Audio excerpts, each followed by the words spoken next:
Au nom du Père qui Papa Giso Kelo, du Fils dit Papa Delungana Kangani, et du Saint-Esprit dit sa divinité Tata Kimango Kangani. Mes chers amis qui me suivez à travers cette étude de travail pour pouvoir communiquer, transmettre ce de quoi avons-nous besoin dans le cadre de cette action qui consiste à restaurer l'humanité de son état premier. Je vous dis bonjour et bien de bonnes choses. On est aujourd'hui le 20 de ce mois d'août 2018, donc l'année centenaire du second visage de Tata Kimbangu sur terre, à savoir Tata Kuntima Diangenda. Mes amis, l'intervention de ce matin, je n'ai pas pu faire parce que le temps m'était imparti, mais là, en cette pause de dîner, de déjeuner comme qui dirait, donc je me permets d'intervenir afin de pouvoir communiquer un petit peu. Nous sommes donc le mois d'août.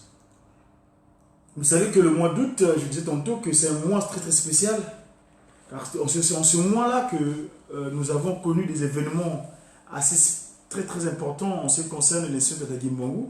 Très souvent ce mois-là, moi je l'appelle le mois de remise et reprise. Pourquoi mois remise et reprise? Parce que c'est le mois où il y a ce qu'on appelle le jeu spirituel. Entre le père qui part, qui laisse le fils, le rejetant, ou le rejetant qui envoie le fils, le père, enfin voilà. À Nazareth, nous avons connu comment Dieu le Père, dans un premier temps, a envoyé son fils. Hein? Après, le fils, il vient, il dit, bon, j'ai travaillé 3 ans spécialement, et j'envoie le Saint-Esprit, le Consolateur. Vous savez, le cantique, moi souvent j'agis sur le cantique comme étant mes discours politiques. Donc quand je prends les références du cantique, nous chantons que un mystère survint en route de Golgotha, où le Christ devait mourir, est apparu un être africain que l'on prie de force pour porter la croix derrière Jésus. Oh Dieu, au secours de son divin Fils. Oui, Tata Kimbangu, nous t'avons reconnu. Donc ce monsieur qui sortait de la forêt, d'après la description biblique qu'il donne, c'est qu'il sortait de la forêt avec sa machette. Mais nous savons tous que là-bas c'est le désert. Il y a un désert assez extraordinaire, mais ce monsieur qu'on a qualifié de Simon, de Cyrène. Et Simon, j'ai découvert que Simon, ça veut dire du grec Samos. Et Samos, ça veut dire qu'il a le nez camus. C'est-à-dire qu'il a le nez plat, comme nous autres là. Voilà des indices. Et donc, le Saint-Esprit prendra le relais. Et quand il reprendra le relais, il descendra sur terre avec ces 3 glorieux, n'est-ce pas?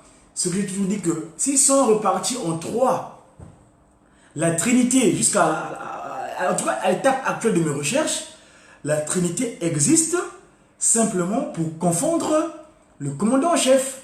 Ce qu'on appelle sur terre en Congo, on l'appelle Tebo, hein, Satana. Hein? Vous savez, si on écrit en Mandombe le mot Satana, ce mot-là comprend les consonnes A 3 fois. Satana. Je ne sais pas quoi les consonnes, hein, ce qu'on appelle en Mandombe les bisimba. Quand vous écrivez le mot Satan en Mandombe, c'est Bissi, donc Bissi, avec ces voyelles-là, il y a 4 voyelles. 3 voyelles de A. Et le A en Mandombe, c'est l'équivalent du chiffre 5. Et quand vous prenez 3 fois 5, ça fait 15. Et 15, c'est le chiffre 6. Le chiffre de la bête. Le chiffre des envies. Envie. Envie. Envie. Vouloir avoir. Et finalement, le fait de vouloir avoir, ça crée après la désolation. Voyez-vous? Et Moutamou, tout est beau dans les cieux, quand il était le commandant en chef en tant que Lucifer, paraît-il, ange de lumière, mais il est devenu ténébreux, Satan sur terre, et voilà son attitude pour créer la désolation. Donc, mes amis, je disais tantôt que ce cantique, mon discours politique, que mes collègues qui n'ont pas voulu prendre la forme terrestre, est venu me communiquer. Et moi, c'était après ce matin, enfin, en ce temps de dîner, de petit déjeuner plutôt, du déjeuner, voulais-je dire, j'ai un chant. c'est nous qui le redonnons à travers le groupe des guitaristes Kimongis, autrement dit Jéjeki. Jéjeki. J'ai cette divinité. Vous savez, d'une manière tribale, quand nous parlons dans la communauté, au sein de l'institut de Tata Kimbangu, donc elle appelle l'église, moi j'appelle pas ça l'église parce que moi j'appelle ça c'est l'institut spirituel que Tata Kimbangu est descendu avec sur terre depuis 1921 en disant que c'est la civilisation, la manière de vie des enfants de Tata Kimbangu sur terre, donc les enfants de Dieu sur terre. Les civilités, c'est-à-dire ceux qui sont régis par les 3 principes fondamentaux qui sont l'amour sincère et véritable de son prochain, le 10 commandements en tant que Congo, donc les Congolois, pas Congolais, s'il vous plaît, dorénavant ne me qualifiez pas de Congolais, je suis Congolois, un Congolois, parce que comme à l'époque, quand il avait fait tenir le spectre à Moutamountou, c'était ce qu'on de Wazabanga, c'était Nzayaba Roi, le tireur des rois, Nzayaba Roi, Nzadia Congo, qui a donné Zahir, Nzayaba Roi, hein, le territoire des rois. Donc on est des Congolois, hein, Congo Bansikou.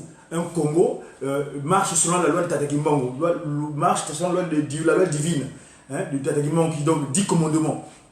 Et d'ailleurs, sur ce, comme il a toujours dès qu'il avait déclaré, hein, il nous avait recommandé, mes enfants, à chaque fois que vous êtes assemblés, vous devez vous rappeler de ces 3 principes, de ces 10 principes fondamentaux. Et de ce fait, avant de commencer de lâcher mon propos, je vais pouvoir vous faire partager ces petits textes de loi qui stipulent ceci. C'est très important. C'est ce qu'on appelle la constitution humaine. Hein? Le Congolois, un Congolois, pas un Congolais, je ne suis pas laid. Dans leur langage, d'ailleurs, quand ils sont venus chez nous, la langue que je communique avec vous là, qu'on appelle le Ginsusu, le français donc, le galinacé, dans la langue de Ginsusu, on dit Congolais. Nos langues à nous, naturelles, qui comptent mon nom, c'est des patois. Donc, patois, hein, yote, ngeyeko. Vous voyez, ils voulaient nous exclure. Mais bon, nous, donc je disais, je vais, dans un coup, avant de continuer, Tata Kimbangu dit ceci. Tu n'auras pas d'autre esprit que moi Kimbangu. Vous le direz dans le livre d'Exode 20 à 3. Tu n'auras pas d'autre image taillée, tu ne te feras pas d'image taillée, ni de représentation quelconque, des choses qui sont en haut dans les cieux et qui sont en bas sur la terre, hein, et qui sont dans les eaux plus bas que la terre, voyez-vous. Ça c'est dans le livre de mon collègue Moïse, mon prédécesseur, dans le chapitre 20, verset 4, et Matthieu, un autre représentant à moi que Papa Dialungana avait utilisé en Judée, quand un certain Matthieu, un fiscaliste. Donc le fiscaliste Matthieu au 16-13, et donc le 3e commandement qui dit, tu ne prendras point le nom de Tata Kimbangu, donc le divin, en vain. Hein, tu ne seras pas kimbangiste en vain, n'est-ce pas? Un kimbangiste, c'est un dieu en miniature, n'est-ce pas? Et donc, tu le rendras honneur à tout instant, à tout moment. D'accord? Et donc, c'est dans le livre toujours de mon collègue Moïse, au 20, verset, 72e livre, hein, qu'on appelle souvent les qualifiés pour le contextualiser, que j'appelle le livre de l'immigration. Donc, Exode 21 à 7. Et toujours mon fiscaliste Matthieu, Matthaï 5,34. Souviens-toi du jour du repos pour le sanctifier. Voilà. Ne continuons pas à être ingrat. Hein. Il a créé toute chose qui l'appartient. Il nous a dit, prenez 6 jours pour vous. Parce que le chiffre 6, c'est vos chiffres à vous, les envies. Vous avez des envies, allez, faites-en usage. Mais le 7e jour est bien propre. Donc, venez me rendre gloire, cette divinité, Tata Kimbangu ou Kiangani. Donc, allez vous regrouper dans des, qu'on appelle, des mafokola. Hein, là où je vous attends. Pour venir fokola, toi, yam les BM. Qu'on parle, qu'on communique. Qu'on appelle généralement le terme assemblée ou église. Voilà, ou les paroisses. Voilà. Après, il dit ceci, eh ben, tu honoreras ton père et ta mère afin que tes jours se prolongent dans le pays qu'elle te donne. Voilà. Donc, ton père qui t'a mis au monde, ce sont des intermédiaires que tu as utilisés pour que tu sois matérialisé. Eh ben, jamais, j'ai jamais vu un père ou une mère qui voulait du mal à son enfant, n'est-ce pas? Et donc, il faut les mettre à l'honneur. Donc, nous les enfants, nous devons honorer nos parents, ils doivent être fiers de nous. Et nous, on a l'évidence dans le cadre de l'action spirituelle parce que nous faisons la primauté du spirituel sur le charnel. Eh bien, à chaque fois que nous sommes présents sur terre, nous devons nous rendre compte que nous devons faire preuve que Papa Simon Kimbangu Kiangani est fier de nous et que Karate Wanga, Mouilou, Diangenda, la conseillère directe, c'est la même qui qui a cette patience extraordinaire de nous supporter malgré notre comportement quelquefois inapproprié. Donc, nous devons tous les rendre honneur. Ça, je le tiens par rapport aux propos de Manansanda. En 2003, sa divinité l'avait déclaré qu'il est ouvert des bêtes les vava. Ah, voilà. Donc, ça, je tiens ça de lui, sa divinité. Parce que c'est lui qui révèle les choses cachées des choses. Il avait déclaré ça à Manansanda en 2003. Je continue donc. Et tu ne commettras point d'adultère. Voilà encore un. C'est dans tout le 14 et Matthieu 5, 28. Ça, c'est un fait important. Ici, on essaie d'écrire en français. Mais en français, c'est incompréhensible. Parce que d'aucuns pourront dire, écoutez, c'est du français, adultère, je ne suis pas marié. Non, non. Revenons, on dit Congo. En langue Congo, on dit Kuyanganiko. En lingala, vous savez, les kobotés, ça je ne peux pas comprendre. Moi, je fais utilisation de ma langue naturelle, qui est le Congo. Je suis dit Congo, je commence à dire je suis Congo, et j'ai la référence pour ce texte-là, je me réfère au Congo. En Congo, on dit Kuyanganiko. Yangani, ça veut dire que tu n'iras pas voir ailleurs.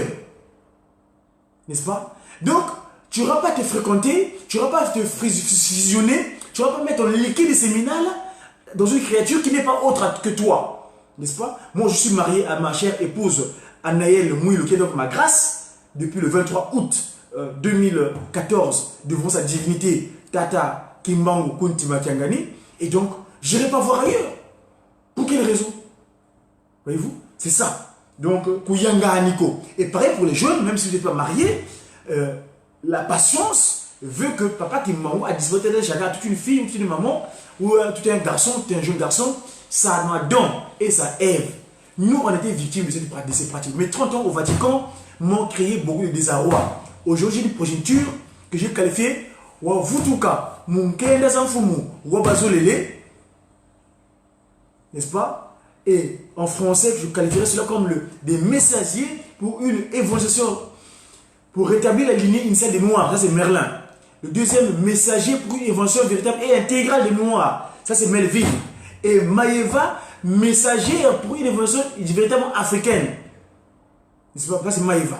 Voyez-vous, c'est notre postérité que j'ai eue, que j'ai qualifié souvent comme la postérité agarienne. C'est-à-dire la postérité qui est venue par la mauvaise disposition spirituelle. C'est ça. Ok?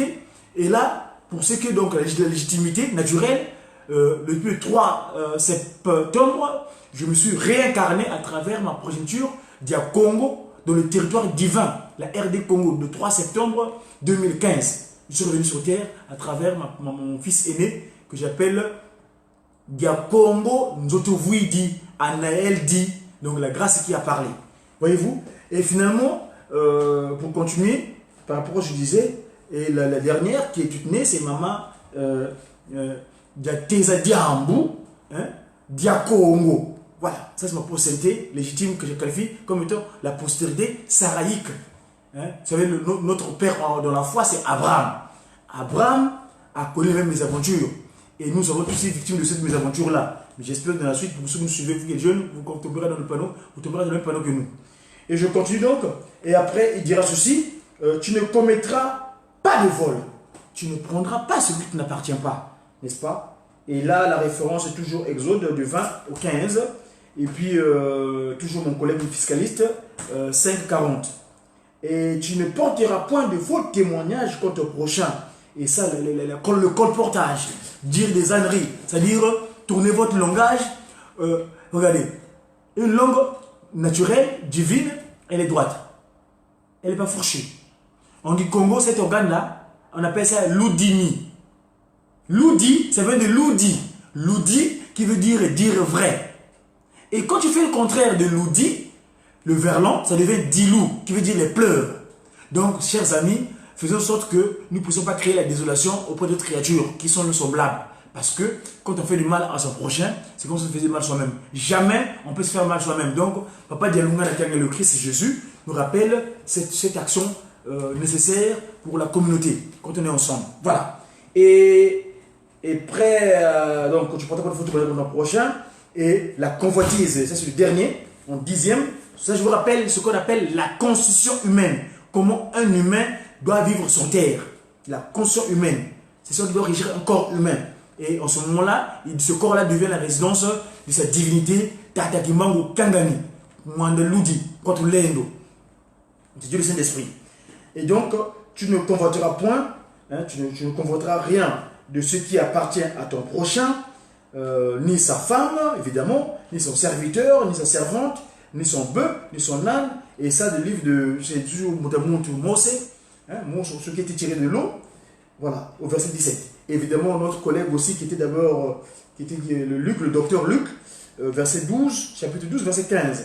Et le corollaire de cela, comme je disais, Papa Dialongana disait toujours que tu aimeras ton Seigneur ton Dieu, donc Papa Simon Kiangani, de tout ton cœur, hein, Kuntima, Kuntima, c'est le nom qu'il a porté, le qualificatif qu'il a pris de sa deuxième disposition physique. Kuntima, et de toute ton âme, évidemment, de toutes tes pensées. Donc, à tout instant, tu cogites sa divinité de Simon Kiangani. Comment il peut t'utiliser à l'instant T? Il est un Kamba, mais lui est un esprit. Son omniscience, son omnipotence, son omniprésence, il peut agir en toi à un instant T. Tel que je suis en train de faire là. Parce que je les ai appelés tout à l'heure avant de commencer mon propos. D'accord? Et après, de toutes tes forces, donc ta capacité d'action, ton courage, ton zèle pour lui. Mon nom, Madjoumou. Hein, mon patronyme, c'est Madjoumou. Donc, messager africain, freaking, c'est-à-dire libre et capable. Hein, n'est-ce pas? Divinement zélé pour l'officialisation de cette union matérielle de l'ordre universel. Cette union qui a pour capitale Nkamba Mbanzavela. Voyez-vous, Nkamba, c'est notre centre de gravité spirituelle. C'est là-bas que nous prenons tout ce dont on a besoin dans le cadre de cette action que nous entreprenons. Voilà. Papa Alexis, bonjour, on se verra dimanche prochain parce que vous qui montrez l'œil, vous avez fait la fierté Tata Kimbangu. Hein, montre-œil, Songadi sur Tata Kimbangu. En France, aujourd'hui, il n'y a qu'un territoire où c'est googlisé. Vous tapez Egeska sur le Google, vous trouvez c'est Tata Kimbangu. Ça se passe rue de l'Ermitage à Montreuil, Songadisu. Voilà. Disu Tata Kimbangu, hein, n'est-ce pas? Parce qu'il a ouvert comme ça. Hein. Faut en France, pour l'instant, matériellement parlant, il n'y a qu'un seul Songadisu, Montreuil, à Montreuil. Voilà. Très fier de vous d'ailleurs. Merci beaucoup. Donc, tu aimeras ton prochain comme toi-même. Ça, c'est Lévitique. C'est le livre de textes de comment constituer un homme. Et voilà, moi, les Kanessi, ce que j'avais à vous partager, je dis que mon texte aujourd'hui, je voulais développer, c'est un chant. Et comme Papa Simon Kimbangu nous recommande avant quand je communique, parce que vous êtes nombreux à me suivre, il fallait que je fasse ce rappel de ce qu'on appelle le Kunti. On est sur terre, donc le Nsiku, n'est-ce pas? Le beau Papa Simon Kimbangu dit bien beau Mimi, le beau Mimi. Bolingo, Mibeko, Misala, le beau mi au carré. Hein? Le beau mi au carré. Donc, beau mimi. Voilà. Alors, ici, pour revenir à ce que je voulais vous faire partager en cette heure, ceux qui sont en train de partager un petit repas, je vous dis bon appétit. J'ai un message de mes amis les anges qui m'ont apporté ce message. C'est notre collègue de Matadi ou de Boma, je crois, qui avait reçu ce message à l'époque, qui dit quoi? Un appel à se repentir du mauvais héritage de la magie, la sorcellerie, la franc-maçonnerie et toute sa confrérie. Un appel à l'humanité tout entière de renoncer à la succession du mauvais emballage, hérité des aïeux et qui nous avilit toujours davantage. Je reprends. Un appel à se repentir du mauvais héritage de la magie, la sorcellerie, la franc-maçonnerie et toute sa confrérie. Un appel à l'humanité tout entière de renoncer à la succession du mauvais emballage, hérité des aïeux et qui nous avilit toujours davantage. Si le pouvoir du consolateur, Papa Simon Kimbangu, était suprématie de celui des magiciens, des charlatans de ce monde. Qui est-il? Si le pouvoir des trois glorieux issus de Papa Kimbangu était prépondérant de celui de sages, des magiciens de ce monde, qui sont-ils? Je reprends ce paragraphe là parce que c'est important. Je reprends. Si le pouvoir du consolateur Papa Simo Kimbangu était suprématie des magiciens et des charlatans de ce monde, qui est-il? Si le pouvoir des trois glorieux issus de Papa Kimbangu était prépondérant de celui des sages, des magiciens de ce monde, qui sont-ils? Le Messie a connu ses mépris. On lui retorqua qu'il était magicien. Dieu nous a appris la grande leçon en venant au monde dans une bergerie. Malheur à nous parce que nous avons péché. Oh là là, je pèse les mots, hein. Je veux le redire. Dieu nous a appris la grande leçon en venant au monde dans une bergerie. Malheur à nous, parce que nous avons péché. Voici pourquoi nos yeux se sont obscurcis. Tout le monde a réalisé, on n'arrive plus à voir. Oh, sous moi, nada, oui,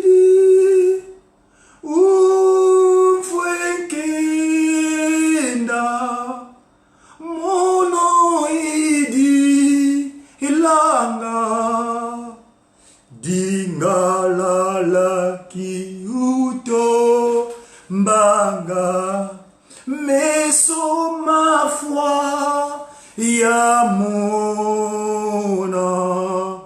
meso ma foi, et Tata Kimbangu, en 1921, notre grand-père, notre aïeul, Ngakama Ndombe, celui-là qui fut envoyé par les émissaires suédois de Muzana avec notre grand-père Ngakama Touba. Ngakama Ndombe, il ne voyait pas, il n'avait plus des yeux. Ndombe, Mandombe, mais tu as les yeux fermés. Ngakama Ndombe vient en Kama Mbanza Velela, c'est là-bas que passe Simo Kimbangu l'ouvre les yeux.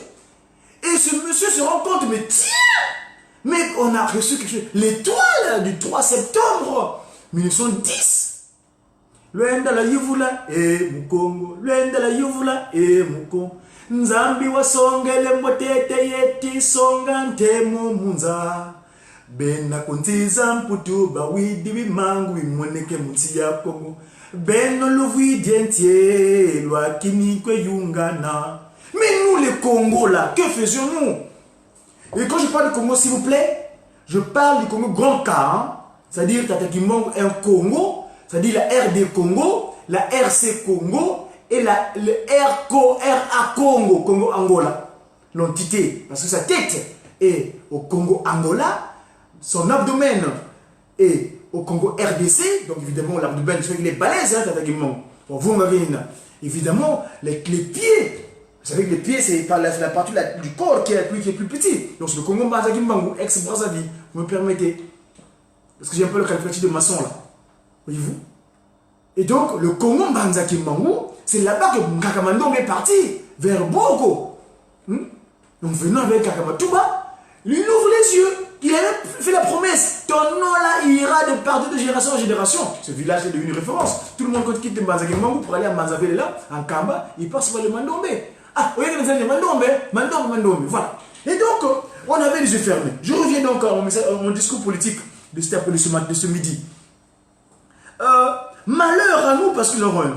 Voici pourquoi nos yeux sont obscurcis. Alléluia. Alléluia. Alléluia. Alléluia. Alléluia. Alléluia. Oui, Éternel, tu sièges à jamais. Charles Daniel, le Dieu qui juge, il est fort. Parce que Charles veut dire en germanique, Karl, il dit qu'il est fort. Et Daniel, c'est Daniel, veut dire Dieu juge. Celui-là même qui subit le supplice. En 7 ans, il est jugé. 7 ans, un enfant de 7 ans, s'il vous plaît. Relégué à Momamvumbi. Et c'est là-bas où nous savons tous ce qui s'est passé là-bas dans le Mayombe. Pas Yomboka. Hein? Dans le Mayombe, cette Mayombe-là qui crée la désolation dans cette postérité saraïque. Et non, dans cette postérité agarienne, s'il vous plaît, je pèse le mot. Et non la postérité saraïque. Parce que la postérité saraïque, c'est celle-là qui est élue pour le spirituel. Mais la postérité agarienne, on est des créatures, on peut travailler dans l'action. On nous a rien interdit. Mais le spirituel, c'est le sacré. L'ongolo velela. C'est pourquoi papa Guidangue a dit à quand son fils, Tata Kisolo lui dit, Toto, qui a quoi, Diangenda, je suis venu ici sur terre, ta terre à toi, Tata Diangenda. Et donc, sur Tata Diangenda, quand tu comprends ça, hé, mon fils, je vais rattraper ça. Allez, Salo Akanda, Salo Akanda, Wenda. Voilà. Ça, c'est la postérité saraïque. Et non la postérité agarienne qui sont très méchants. Parce que Sarah, par manque d'obéissance, il dit d'une manière comme ça, ah, tu peux te mélanger avec ma servante Agar. La conséquence, vous savez tout ça, Ismaël, Islam. Vous savez comment ces gens-là, cette structure, ils n'ont pas de chef. Une organisation spirituelle dans le monde entier qui réunit les gens, c'est une religion qu'on appelle la religion musulmane, mais ils n'ont pas de chef. Ils font ce qu'ils veulent tout à chacun. Mais une autorité